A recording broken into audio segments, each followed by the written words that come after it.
అధికారంలోకి వస్తే 15,000 నీకు, 15,000 నీకు, 15,000 నీకు, 15,000 నీకు, 15,000 నీకు, నలుగురున్నారా మీ ఇంట్లో పిల్లలు 60,000, మళ్ళా ఇంట్లో వాళ్ళ అమ్మను చూపించి నీకు 18,000.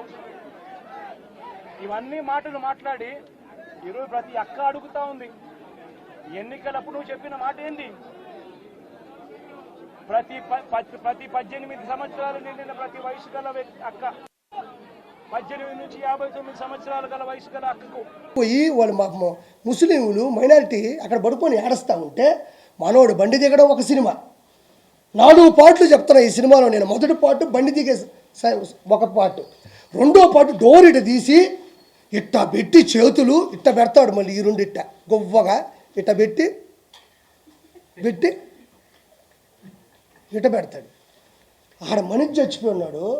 ఎవరన్నా అడ్డొచ్చినప్పుడు నువ్వు ప్రజాస్వామ్యంలో ఒకసారి CM అయినోడు, chief minister of Andhra Pradesh అయినోడివి, 5 సంవత్సరాలు పరిపాలించినోడివి, అక్కడ అంత పెద్ద విపత్తు జరిగినప్పుడు వాళ్ళ అమ్మ నాయన అక్కడ కూర్చొని ఏడుస్తుంటే నిజంగా నువ్వు మనిషి అయి ఉంటే, నిజంగా జగన్మోహన్ రెడ్డి నిజంగా మనిషి అయి ఉంటే ఫస్ట్ నువ్వే కదా డోర్ తీసింది.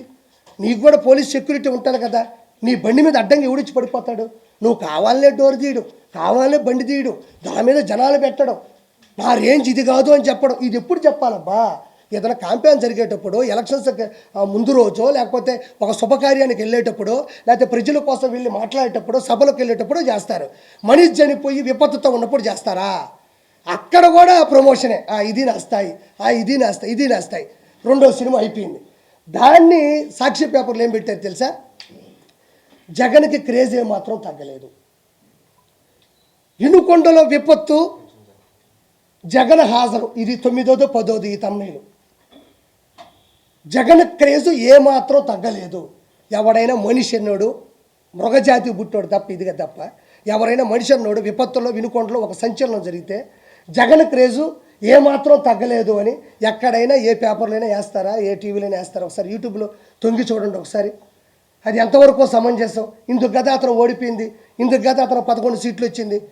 ఇంకొకటి 3వ సినిమా, లోపల పోయాడు, లోపల డ్యాన్స్ వేస్తుంది, లోపల గుండెకాయ కొట్టుకుంటుంది, జగనన్న జగనన్న జనమంతా నీ వెంటే. జగన్ ఉంటే ఆడిపోయినారు, జనమంతా నీ అంటుంటే 11 సీట్లు ఎందుకు వచ్చినాయి నీకు? ఆడ కూర్చున్నాడు, ఆడ కూర్చోకొని వాళ్ళందరినీ పెట్టుకొని, మైండ్ చెడిపింది ఆ మనిషికి, పెట్టుకొని ఇంకా స్టార్ట్ చేశాడు. ఏం కాదమ్మా, నీ కొడుకుకి న్యాయం జరుగుతుంది, నేను ప్రతిపక్ష హోదా లేకపోయినా ప్రతిపక్ష నాయకుడిగా ఉన్నాను, నేను పోరాడతాను, నేను నిలదీస్తాను, నీ బిడ్డ పోవడం నాకు బాధగా ఉంది. ఆడిపోయి అమ్మ ఒడమ్మా మనిషికి 15,000 అన్నాడమ్మా, ఒకరికి 15, ఇద్దరికి 30 చెప్తారా? వాళ్ళకి అర్థం కాదు, నోరు తెరుచుకొని చూస్తూ ఉన్నారు. అతను కూడా ఏమన్నా ఏడుస్తాడేమో, అతను కూడా ఏడిస్తే మనం కూడా పైన పడిపోయి ఏడద్దాం. బాధ ఉండట్లేదు ఎవరికైనా, బాధ ఉండట్లేదు ఎవరికైనా. మనం కూడా అమ్మ నాయన చచ్చిపోయినప్పుడు తట్టకని ఎవరిని వస్తే పైన పడి ఏడ్చేస్తాం. వాళ్ళంతా బాధ తప్ప హృదయంతో ఉంటే ఇతను పోయి మనిషికి 15,000, ఇంకోటికి 30-45,000 అన్న వాళ్ళు బెత్తరపోయి చూస్తున్నారు. ఈయన్ని ఏడెందుకు చెప్తున్నాడు అంటే అతనికి ఎక్కడ ఏం మాట్లాడాలో తెలియనంత మనస్తాపానికి గురైపోయినాడు, మనస్సు చెలించిపోయింది, ఒక సైకో అయిపోయినాడు. అతను ఎర్రగడ్డ మెంటల్ హాస్పిటల్లో చేర్పించడంలో ఎటువంటి సందేహం లేదు. DNA టెస్ట్ తర్వాత జగన్మోహన్ రెడ్డి మానసిక టెస్ట్ కూడా చేయాలా, ఇది 100% అయిపోయింది. అక్కడికి పోయి ఎవరైనా అమ్మఒడి గురించి మాట్లాడతారా? దాని తర్వాత బయటకు వచ్చాడమ్మా, బయటకు వచ్చినప్పటి నుంచి వణకుతున్నాడు ఆ మనిషి.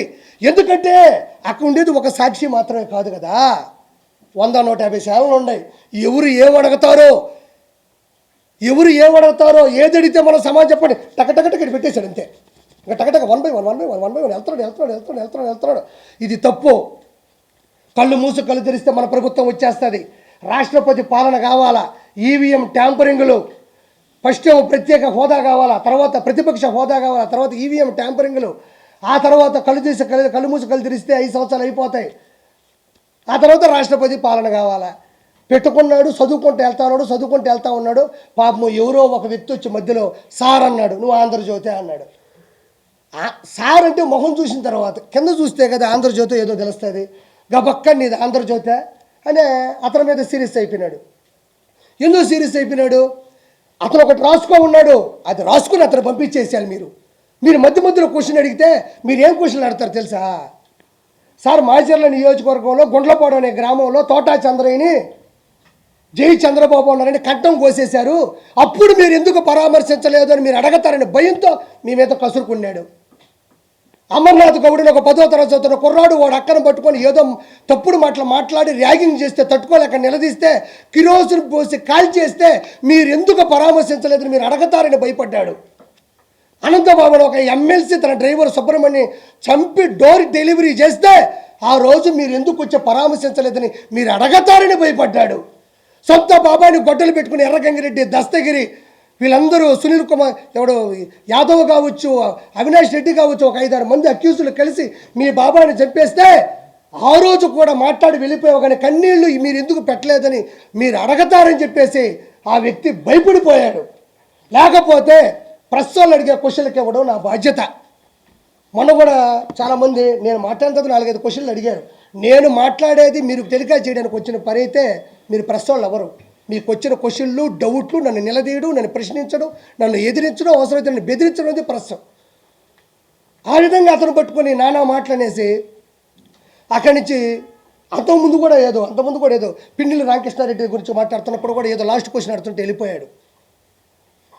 అంటే ప్రజలని ఏదో మభ్య పెడదామంటే అందరూ చదువుకున్న వాళ్ళు, 170 సీట్లు 164 శాసనసభ్యులు గెలిచారు, 21 ఎంపీ వచ్చింది. నేను ఈరోజు ఒకే ఒక మాట మాట్లాడుతూ ఉన్నా. 26 జిల్లాల్లో ఉండే 175 నియోజకవర్గాల్లో పులివెందుల, రాజంపేట, బద్వేలు, పొంగనూరు, తంబాలపల్లి, తర్వాత వచ్చేసి దర్శి, ఎర్రగొండపాలెం, మంత్రాలయం, ఆలూరు, పాడేరు వరకు 11 నియోజకవర్గాలు మాత్రం ఎందుకు గెలిచినావు? కడప, రాజంపేట, తిరుపతి, అరకు 4 ఎంపీ సీట్లు మాత్రం ఎందుకు గెలవాల్సి వచ్చింది? 11 నియోజకవర్గాలు 4 ఎంపీ సీట్లు మాత్రం గెలవాల్సినంత అవసరం ఏముంది? జనాలు ఆ రోజు కూడా చెప్పులతో కొట్టి చేత్కరించారు.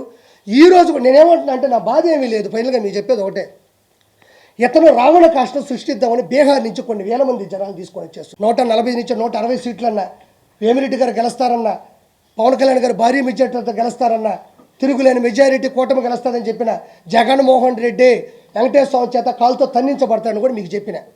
ఈరోజు కూడా చెప్తా ఉండా, అతను రావణ కాష్టం సృష్టించడానికి సిద్ధంగా ఉన్నాడు.